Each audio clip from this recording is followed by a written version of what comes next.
آبده؟ چطوری دخترم؟ حالت چطوره؟ ببینم این مومنه کجاست؟ آبجی رفته دانشگاه.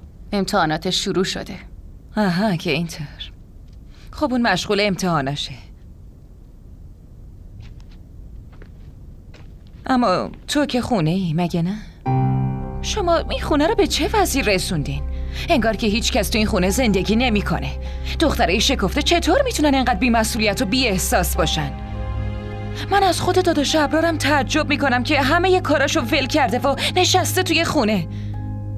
و اون طفل معصوم، اون یه جوری به نظر میرسه انگار تو یتیم خونه زندگی میکنه. شما که خواهرای اونین.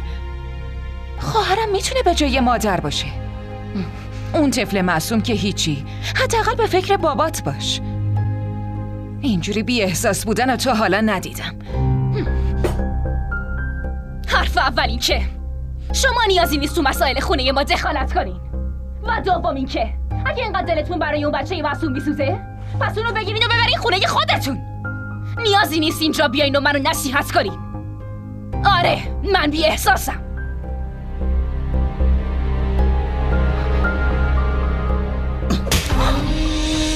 این مزخرفاتو دیگه تمومش کن. شما دوتا خواهرا دارین از آرامش و سکوت من سوء استفاده میکنین. این که من ساکتم به این معنا نیست که با مامانت یک جا خاک شدم. تا وقتی که من زندم هم از خودم مراقبت میکنم هم از بچم. فهمیدی؟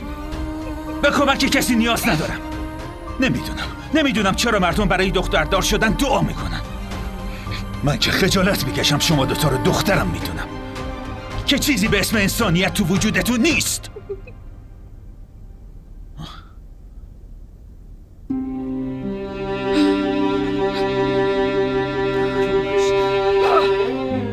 الان خوشحال شدین که توی خونمون دعوا را انداختین.